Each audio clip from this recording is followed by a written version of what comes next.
Hello and welcome to Freedom Montessori Academy's YouTube channel. Today we are going to talk about something pretty exciting. My name is Melanie Smith. I am the owner and one of the teachers at Freedom Montessori Academy. Today we're going to talk about the Big Bang. I get a lot of questions about, do we teach the Big Bang? So I'm going to tell you all about the Big Bang today and what happens with the Big Bang at Freedom Montessori Academy.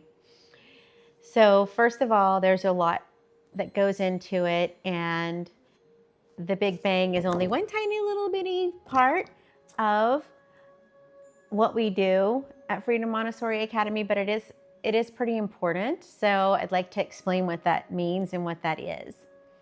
So first, let me explain that in the Montessori curriculum, there are 5 great lessons. And the first great lesson is the beginning of the universe. And we do these 5 great lessons every single year. Once the children turn 6, we do the 5 great lessons throughout the year, every single year. We do the same thing. And then the children, as they get older, they take more from it. They do more extensions, that kind of thing. So this is how the beginning of the universe works at Freedom Montessori Academy.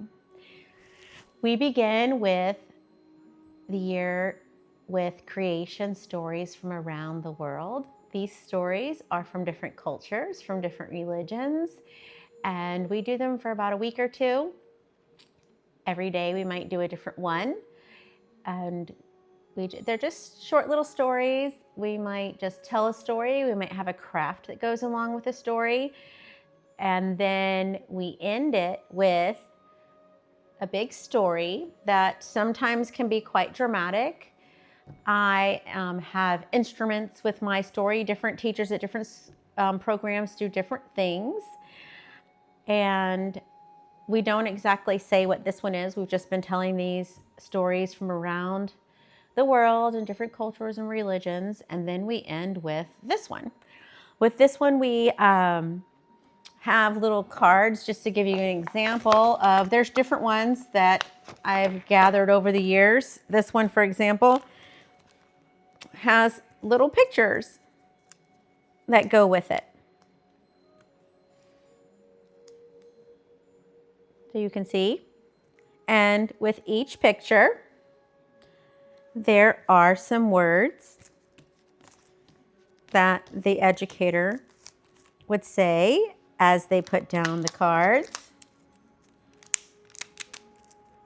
And it might say, and so these cards are pretty old, so it says 12 billion years ago, there was nothing but cold, dark space. There was a giant lump of atomic particles which held all the materials in the universe. The materials exploded in a giant fiery blast called the Big Bang. And it goes on in that manner. And another example would be sometimes teachers have cards with actual real photographs that were taken from outer space. Look, there was nothing but cold, dark space. Well, there's a big fiery blast.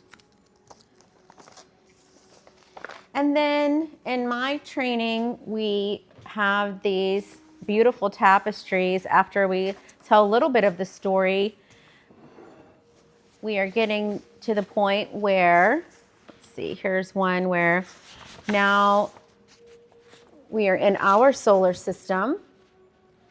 These are some batiks, and we can see our solar system. And then we get to the planet Earth, and it shows the size of planet Earth in comparison to the sun. So now the children are getting a visual, if you can see the Earth down there. And we're telling a story.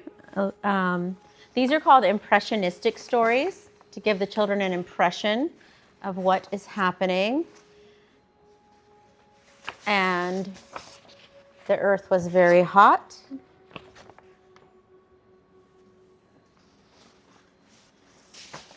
It rained for a long time as the earth cooled. And then at the end of this story, now the earth is ready for life to begin.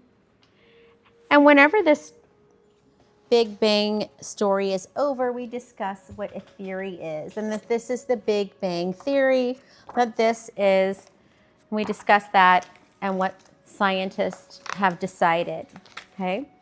So yes, we do discuss the Big Bang at the beginning. From that, so now we've talked about two things, which I'm going to discuss a little bit here, that are very important in the Montessori curriculum. We're going to talk about what humans think and what humans imagine, their imagination, and what they need, and then what science has come up with, what science has come up with. So after we do the creation stories, the Big Bang theory, then we get into the life cycle of a star, stellar nucleosynthesis, and we do a lesson about how stars are made. From there, we go into the elements of the periodic table. So now we have some definite science, some scientific facts, right? So now we're moving into, during this time too, we're doing a lot of science experiments. Okay, so now we're getting into some science. The next great, so that's the first great lesson. The next great lesson we have is the coming of life. So basically that's it for the Big Bang, okay, that's it. So to answer that big question,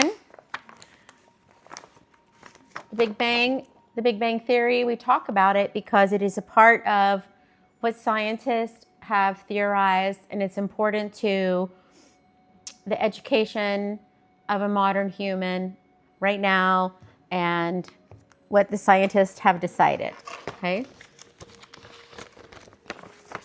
We do not say whether anything about our belief systems or what we believe or what you should believe. Children might have discussions about it. A lot of times children will discuss, I'll hear them discussing it. I don't engage in that or tell anyone they're right or wrong. They are, this is a mixed age group, so you will hear 9, 10, 11, 12-year-olds saying, I don't believe in the Big Bang. I do believe in the Big Bang. You know, it's their decision to think what they would like, and they have conversations about it. Second great lesson, the coming of life. So we have a big timeline, and we learn all of the names of the time periods. So the Montessori curriculum is actually very organized. This is a this is a pretty long one. Just hold it up a little bit. So we're beginning with, yes, scientists again have found fossil records. So you might be able to see some of that.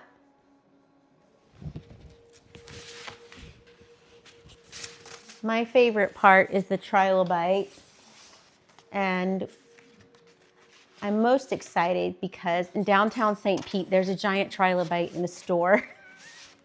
I kind of want to see if they'll let me borrow it. It's very big. It's a very big trilobite. So this shows all the different time periods. Of course, they all know about Triassic, Jurassic. They all know that. They've heard that. And we research a bit. We're looking at different time periods. And then at the very end, there stands a human at the very end. Okay. So we work on that for a bit. We're learning about eons, eras, periods, and epochs. So they're learning a lot of science here. The third great lesson, which is actually my favorite one, is the coming of humans. And we do some work with that. And then the fourth great lesson is the story of communication. And then the story of mathematics is the fifth one. So a couple of things I want to talk about where we can go back to where I end up talking about the first grade lesson every once in a while. Often we will say things in a Montessori classroom, and in a couple of we do a lot of storytelling before we introduce lessons. Short stories, sometimes they're longer to really spark the children's imaginations and get them excited about learning. So we will often say things like humans were trying to figure out how we got here, and that humans' imaginations were so amazing. They were always looking around at this beautiful world we lived in and trying to understand. And so they would look to nature because they could see that. So, for example, one way that's a really quick way that they all know, and I introduced this lesson pretty early on, would be the days of the week. So that sounds like a pretty simple lesson. All the children, usually, unless they're really young, they know the days of the week. Well, the days of the week are named after Norse gods. So when we get to Thursday, and I get there pretty quickly, guess what? Thursday is named after Thor. And usually every single child knows who Thor is. So we talk about that. They actually thought that Thor was up in the sky making the thunder and the lightning. And so we go back to those creation stories, and that humans were looking to nature and trying to figure out what was happening. So it's actually becomes kind of second nature in a Montessori classroom, where students, when we look at the past, or if they learn about another culture that thinks differently than theirs at home, they don't really think that it's any big deal. It's just that, oh, those people believe something different than I do, or they think differently than me. And so it's a very accepting place to be in a Montessori classroom. And that's one of the reasons Maria Montessori created this type of education. And she did two things. One thing is she created the peace curriculum, where the children were learning about the whole world and learning about other people. And then the other piece to it, which is everything we talked about, part of it is called the cosmic curriculum, where everything is interrelated. And so it's very beautiful and wonderful. So the couple other points I'd like to make would be the fundamental needs of humans, which I believe really explains a little bit more about why I think it's important to learn about the Big Bang Theory and the creation stories at the beginning and then move forward. Because, for example, this stack of things, these are the fundamental needs of humans. This stack here, these are the material needs, and these are the spiritual needs. And this is one of our lessons for the elementary students. Here we have communication, clothing, water transportation, shelter, nutrition, defense, physical health, and land transportation. So material needs. And I kind of vaguely remember when I was in elementary school learning about our needs and wants. I remember they really pushed that, needs and wants. But we didn't learn at all about spiritual needs and we learned about material needs. But the spiritual needs of humans are religion and philosophy, social acceptance, and art. And these are the actual things that humans need to survive. Humans need these things to survive. And I think that's really amazing, because when you do look at everything that we learn when we get to history, we're going to always find out that we have religion, philosophy, and the social acceptance is going to a lot of times be adornment, like their clothing, their jewelry. The Egyptians were putting on eyeliner, all of that stuff. And art, of course. There's always going to be art and music. And so I brought out two books to kind of show. And in the Montessori curriculum, we are always learning these two things. We have scientists, and we're learning about science. this book says From Archimedes to Einstein. And then this book is Festivals Together, Celebrations Around the World. So we're doing both because we need both. We need to know both to understand everything and understand why humans in the past did everything and what they understood and what they discovered in the past, the science from the past and the gifts they gave us. And everything that we learn will usually have some religion or philosophy in it. For example, just like the days of the week, the Norse gods, the months of the year are the Roman gods. So when we start to learn history, we're going to run into religion and philosophy all the time. And here's another lesson where we're running into some religion. And this one is actually hard for a lot of people to understand. So where's the beginning? Okay. Here's the 1st century.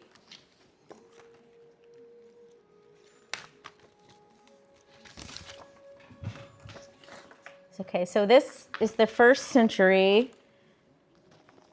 And then we have cards to teach the children all the terms, AD and CE, both terms. And then we have BC and BCE. And they lay out all these cards. And why did we start year 1 right here? This is supposed to be a person's birth right here. And who is that on year 1? This is the Gregorian calendar that we use. So this is about religion. So everything that we do, just about everything that we do, we're going to be discussing history, and religion and philosophy is going to pop up because it's a fundamental need of humans, and it's in just about everything we do. And there are other clocks and calendars. This just happens to be the one for business purposes that the world decided to use. And we have a book about that as well. So we are covering a lot in the Montessori curriculum, and it's really amazing. Honestly, it's very beautiful. I don't leave these pieces out where a lot of programs do. And then when you leave this out, it can get confusing. So if you leave a lot of this out, you're going to leave the history of the months of the year out. Or you're going to leave all of the points about year 1 out. Whose birthday was year 1, or who was born on year 1? Why did we choose this Gregorian calendar? Are we just going to leave all of that history out? So and then as they get older and older and start learning more and more history, they already have a really good basis. Also, all of the festivals, it really adds, children at this age, they're really in the age of imagination, and Maria Montessori really got that one right. A lot of people think it's the preschool age, and it's not. It's the elementary students. The elementary students really are in the stage of imagination, and they truly enjoy all of the learning about the celebrations. They love learning about the different cultures and making the different crafts that go with it. And when we learn about all of this, we're learning geography. We're learning math if we're making something. We're often learning science if we're making a kite for, some country that celebrates with kites or whatever it might be. We're doing science and math. So we're always tying everything in. And I just wanted to explain that. So yes, the Big Bang, and it ties all, it's a theory. We talk about a theory. And also the other thing, I also talk about a lot to them about how scientists love to organize everything. And so they're always organizing things. So when we get to science over here, there's charts and there's organizations. This is the classification of the living world. We have prokaryotic cells and eukaryotic cells. And then we have the kingdoms of life. So we discuss that a lot, and then things change. I tell them all the time with science, things change as scientists make more discoveries, and they might grow up and make a discovery someday. So we're always talking about that, keeping them open-minded and thinking and always researching and having a love of learning. Of course, I love this curriculum. I've been doing it for a long time. I think it's really amazing. And we, in the Montessori world, we say that we're giving the children the universe within the classroom, that we have it here for them. We don't expect them to remember every single thing, every single detail, but it's available to them. And some children might enjoy this and go deeper into this, where another child might really love, something here, like really research the printing press and really, find out all kinds of information about it. Where another student, it might not be that exciting to them, but they're going to remember, a little something about it and know something about it. So that's when we say we follow their interests. And if someone is really excited about butterflies, they can really learn about butterflies. And they're learning to read, they're learning to research. We make sure they get all those basics in. So yes, we do introduce the Big Bang Theory. And that is just a little bitty part of a giant, huge, amazing thing called Montessori. So if you stuck around to the end, thank you. I'm Miss Melanie, and that's just a little bit about that and the 5 great lessons. If you have any questions, you can reach out to me at FMA Florida on social media, or you can find me at freedommontessoriacademy@gmail.com. Bye.